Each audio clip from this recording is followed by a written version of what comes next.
Once, I drove my blue pickup truck with a camper shell. I picked up all my nieces and nephews and drove them 2 hours away to visit a McDonald's in Barstow, California. Humdrum, drip drop.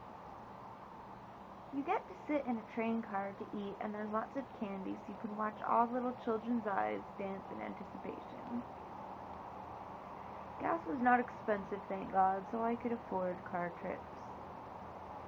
Then, one could get in the car and go to the beach on a lot less money. Simple fun brought so much joy. Humdrum, drip drop. Now, I have to really think about hiking those mountains or swimming in the ocean. Life is different, but it is not over. Humdrum, drip drop. I have a fierce determination to accomplish tasks that people do not think I can do.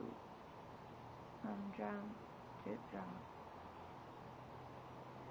As an adult, I've been to a handful of countries. During residency, I left my child the day after Christmas and went with a date and a couple, starry and Miguel, to Salzburg, Austria, and Venice, Italy. In Germany, we visited Innsbruck and Garmisch. A part of me, of course, is ashamed for leaving my son during the holidays. A part of me is grateful I did it, as the break was sorely needed, and the trip was a whimsical snow-filled adventure. Humdrum, drip drop. Before I met Mike, and while I was assistant professor in the School of Medicine at the University of Pennsylvania, I both presented and performed research at Johannes Gutenberg University Medical Center. Humdrum, drip drop. Elaine and I went to New York City, Aruba, and went skiing in Idaho together. For a winter vacation, Jasmine and I flew to Calgary, Canada, while my furniture was being moved from Stamford, California to Philadelphia, Pennsylvania. In the snow, we rented a car and did the most fantastic drive through the Canadian Rocky Mountains, which jutted out to meet us around each bend. Humdrum, drip drop. I long to view a winter wonderland again. The evergreens were covered with icicles, making each photo a postcard unto itself. Humdrum, drip drop. I can go back again with extra IV water that would not need to be refrigerated. We visited Banff Lake, Lake Isabel, and stayed at Saratoga Hot Springs. My favorite part was walking along the heated walkway to jump into a frothing pool, because the water was so warm that it created its own hovering cloud over the pool. And it was snowing outside. Humdrum, drip drop. I will go on as best I can with the strength of God behind me, guiding me, answering my questions. Opening doors that need to be opened, and closing doors that need to be closed. Humdrum, drip drop. Humdrum, drip drop. Before the accident, Mikey, my husband, and I traveled often. We met at the University of Pennsylvania as we did clinical research on thoracic epidurals after chest surgery and the influence of ethnicity on low back pain. Humdrum, drip drop. We traveled to New York City, New York, where he read me selections from a huge book on poems. Humdrum, drip drop. It's been another 4 days with the same IV tubing, and it needs to be changed today. We skipped going to the annual American Society of Anesthesiologists meeting in Louisiana in October of 2001. because I was afraid to fly, as 9/11 was still fresh in our minds. I became pregnant with my second child. Mike was invited as a guest speaker at a national meeting. I was also invited to speak on critical care at the Seoul University School of Medicine. Humdrum, drip drop. I was 7.5 months pregnant for the trip. Ate sushi, sashimi, and kimchi. Humdrum, drip drop. I got down on the floor to eat. Pregnant women did not go out in public then, and I gained so much weight and looked so pregnant that mouths would drop. Literally. And they would stay dropped. Humdrum, drip drop as I smile at that memory. My job was very stressful. Mike and I went to Puerto Rico, Chicago, Illinois, Mexico City, Mexico, Sao Paulo, Ilias, San Salvador, Brazil. Humdrum, drip drop. Now, I just have to take all of my medical equipment with me on travels. IV tubing, IV bags, etc. But I graduated college, so I know how to make sure I have all of my needed supplies. In traveling, my cardiologist desires that I be in close proximity to a major hospital, just in case something happens to the PICC line. What if this was your life?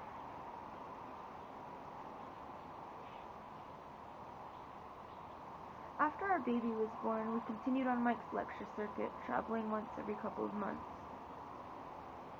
There was Orlando, Florida 2 to 3 times a year, and Chicago, Illinois each summer, Maui, Hawaii, where we both lectured for an anesthesiology meeting, Puerto Rico for Mike's meeting. We worked on writing some research, taking trips to Tahoe Lake, California. There, the swimming pool was halfway in the hotel and halfway outside the hotel. So I did it. I swam with the baby both indoors and out while it was snowing. Again, the water was so warm that it was steaming a good 12 inches above the water level. I was in a dreamland. Humdrum. Drip drop.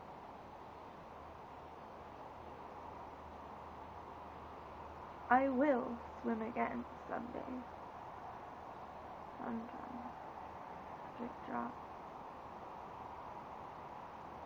As I drove wherever I wanted to, I gave drunks on the roadside staff lunches that I held outside my car for them to retrieve.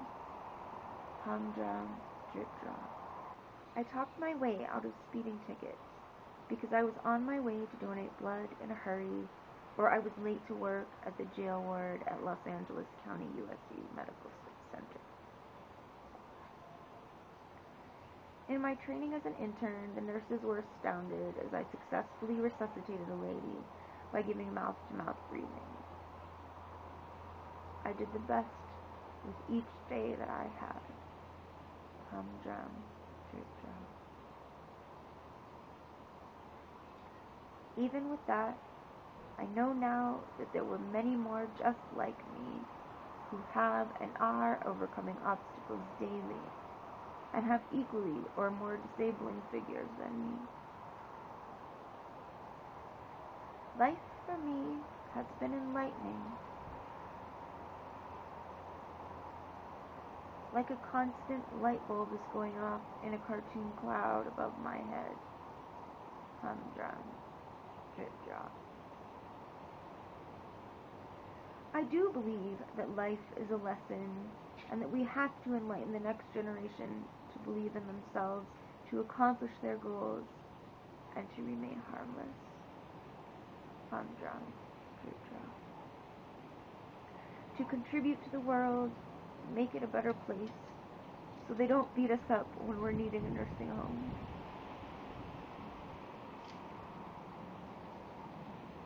and we have lost our memory. No one to complain to because there is no memory of a complaint. Humdrum, drip drop. That is why you need eyes in the nursing homes of America. I believe that if elder abuse was truly reported every time that it occurred in America, the epidemiology would mimic that of a deadly cancer, an epidemic in our society. I believe that in nursing homes we have thrown away human beings that have no visitors and have been left neglected and wilting away. Humdrum, drip drop. Are we serious? Who says our elderly deserve to be put away somewhere to be abused before death? And everybody knows something about this, but no one does anything about it. Why don't you adopt a grandma or a grandpa that your child can visit? The omission of reverence for the elderly, in my opinion, says a lot about our society.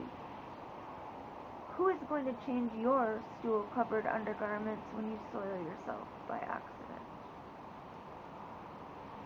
You have to think about these things. Admit that there is a huge elephant standing in the room, and no one wants to talk about it.